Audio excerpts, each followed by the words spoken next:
ഏതാനും ദിവസത്തിന് മുമ്പ് അക്യുപങ്ചർ ചികിത്സ മൂലം ഒരു സ്ത്രീ കൂടി മരിച്ചിരിക്കുന്നു.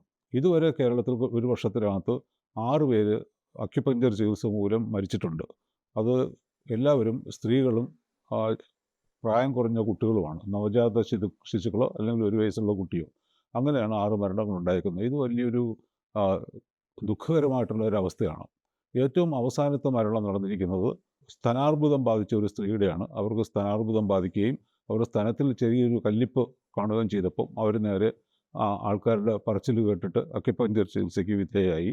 അതിനുശേഷം ക്രമാനുഗതമായി ആ ട്യൂമർ വർദ്ധിച്ചു വരികയും അവസാനം സ്റ്റേജ് 4-ാം ഘട്ടത്തിലേക്ക് കടന്നിട്ട് അത് അൾസറേറ്റ് ചെയ്ത് അത് പൊട്ടി നീരൊലിപ്പായി പഴുത്ത് അതിൻ്റെ ഏറ്റവും ദുഃഖകരമായിട്ടുള്ള അവസ്ഥ, വല്ലാത്ത വേദനയും വല്ലാത്തൊരു അവസ്ഥയും എത്തിയപ്പോഴത്തേക്കാണ് അവർ അടുത്തുള്ള ക്യാൻസർ സെൻറ്ററിലേക്ക് പോയത്.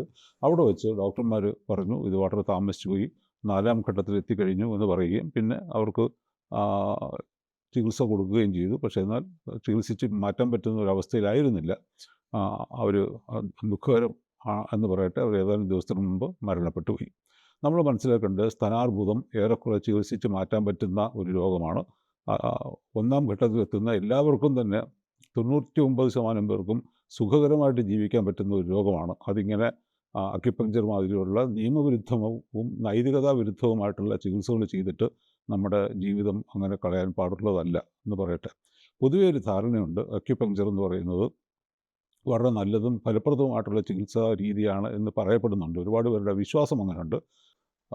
ഒന്നുകൂടെ ഉറപ്പിച്ച് പറയാം, അത് വെറും വിശ്വാസം മാത്രമാണ്. അത് അബദ്ധമായിട്ടുള്ള വിശ്വാസമാണ്. അക്യുപങ്ചർ കൊണ്ട് നിലവിൽ ഏതെങ്കിലും രോഗത്തിന് എന്തെങ്കിലും രീതിയിലുള്ള ഗുണകരമായ ചികിത്സയുണ്ട് എന്ന് വിശ്വസിക്കാനുള്ള ഒരു തെളിവും നാളിതുവരെ കിട്ടിയിട്ടില്ല. വളരെ കാലമായിട്ട് അക്യുപങ്ചർ പല രോഗങ്ങൾക്കും ചികിത്സിച്ചിട്ടുണ്ട്. ഇത് ഒന്നിനും തന്നെ ഗുണകരമായിട്ടുള്ള ഒരു മാറ്റവും ഇന്നുവരെ കിട്ടിയിട്ടില്ല. രണ്ടാമത്തത്, ഒരു പൊതുവെ പരക്കുന്ന ഒരു തെറ്റിദ്ധാരണ എന്ന് പറയുന്നത് അക്യുപങ്ചർ നിയമവിധേയമാണെന്നും അക്യുപങ്ചർ പ്രാക്ടീഷേഴ്സിനൊക്കെ ചികിത്സിക്കാനുള്ള അവകാശമുണ്ടെന്നും പറയുന്നു. ഇതും ഭാഗികമായിട്ട് മാത്രം ശരിയുള്ളതാണ്.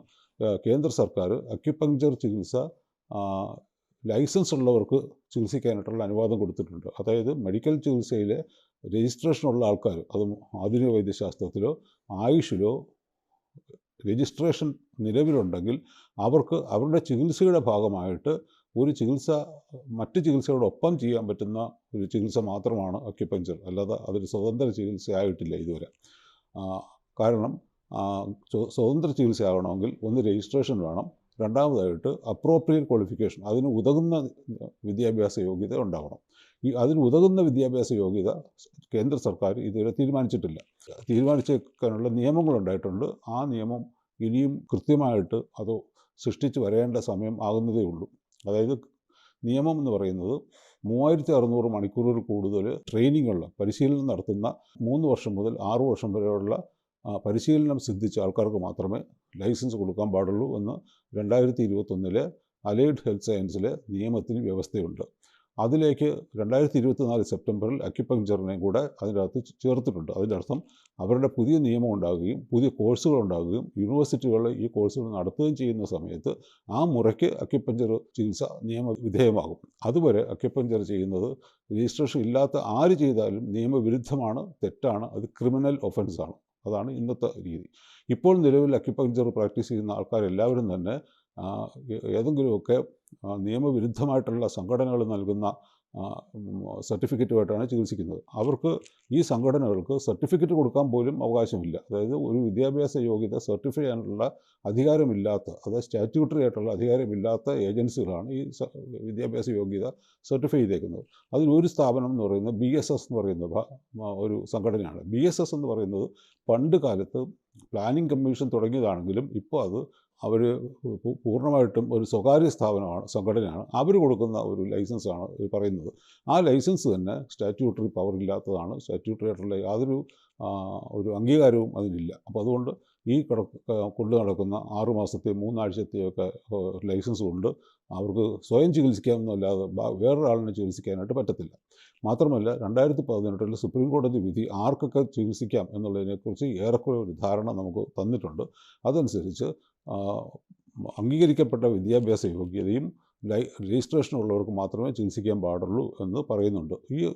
ഈ നിയമം, ഈ സുപ്രീം കോടതി വിധി നോക്കിയാലും അവർക്ക് പ്രാക്ടീസ് ചെയ്യാനായിട്ട് അനുവാദമോ അവർക്ക് അംഗീകാരമോ തീർച്ചയായിട്ടും ഇല്ല. ഇനി മറ്റൊരു കാര്യം ഇവിടെ പറയാം. എവിടെയെങ്കിലും അക്യുപങ്ക്ചർ ചികിത്സിക്കുന്നതെന്നും പഠിച്ചുകൊണ്ട് അംഗീകാരം ഇല്ലാത്തവർ ചികിത്സിക്കുന്നത് എപ്പോഴും തെറ്റാണ്. അംഗീകാരമുള്ള ആൾക്കാർക്ക് ചികിത്സിക്കുന്നതിന് തെറ്റില്ല, പക്ഷെ അംഗീകാരം ഇല്ലാത്ത ആൾക്കാർ ചികിത്സിക്കുന്നത് തെറ്റാണ്. അക്യുപങ്ക്ചർ മാത്രമായിട്ടൊരു സ്വതന്ത്ര ചികിത്സയായിട്ട് ഇപ്പം അതിനുള്ള അപ്രോപ്രിയേറ്റ് ക്വാളിഫിക്കേഷൻ ഉണ്ടാകുന്നത് വരെ അത് അംഗീകരിക്കാൻ പറ്റില്ല. അതുവരെ നിയമവിരുദ്ധമായതുകൊണ്ട് നമ്മളെല്ലാവരും ഇക്കാര്യത്തിൽ ജാഗരൂകരാകണം. ഇതിന് എവിടെയെങ്കിലും അക്യുപങ്ക്ചർ സ്വതന്ത്ര ചികിത്സയായിട്ട് കാണുകയാണെങ്കിൽ അവരുടെ ക്വാളിഫിക്കേഷൻ, അവരുടെ വിദ്യാഭ്യാസ യോഗ്യത നോക്കണം. അത് അംഗീകരിക്കപ്പെട്ട സ്ഥാപനങ്ങൾ, യൂണിവേഴ്സിറ്റിയോ ഏതെങ്കിലുമൊക്കെ അംഗീകരിക്കപ്പെട്ട കോളേജ്, UGC അംഗീകരിക്കപ്പെട്ടിട്ടുള്ള കോളേജോ അല്ലെങ്കിൽ ഏതെങ്കിലും കൗൺസിൽ അംഗീകരിക്കപ്പെട്ട കോളേജോ ആണോ എന്ന് നമ്മൾ ശ്രദ്ധിക്കണം.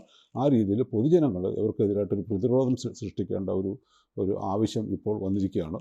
ഇങ്ങനത്തെ അക്യുപങ്ക്ചർ വന്നിട്ട് അതുകൊണ്ട് മരിക്കുന്നവരുടെയൊക്കെ നോക്കുകയാണെങ്കിൽ അവരൊക്കെ സ്ത്രീകളും കുട്ടികളുമാണ്. സമൂഹത്തിൽ പൊതുവേ ദുർബലരായിട്ടുള്ള ആൾക്കാർ, അവർക്ക് പ്രശ്നങ്ങൾ, അവർക്ക് പ്രതികരിക്കാനായിട്ടുള്ള ബുദ്ധിമുട്ടുള്ള ആൾക്കാരെയാണ് ഇതിലേക്ക് ആകർഷിക്കുന്നതും അവർക്കാണ് മരണമുണ്ടാക്കുന്നതെന്നുള്ളത് നമ്മുടെ ഒരു സോഷ്യൽ കമ്മിറ്റ്മെൻറ്റ്, സാമൂഹിക പ്രതിബദ്ധതയുടെ ഭാഗമായിട്ട് എങ്കിലും നമ്മൾ ഇതിനെ എതിർക്കേണ്ടതായിട്ടുണ്ട്. തീർച്ചയായിട്ടും ഇത് അംഗീകരിക്കാനായിട്ടോ അതിനെ പ്രോത്സാഹിപ്പിക്കാനോ പാടുള്ളതല്ല. അത് എല്ലാവർക്കും ഇത് ശ്രദ്ധിക്കുമെന്ന് കരുതട്ടെ. അതിനുവേണ്ടി ക്യാപ്സ്യൂൾ കേരള അത് എല്ലാവരോടും റിക്വസ്റ്റ് ചെയ്യുകയാണ്.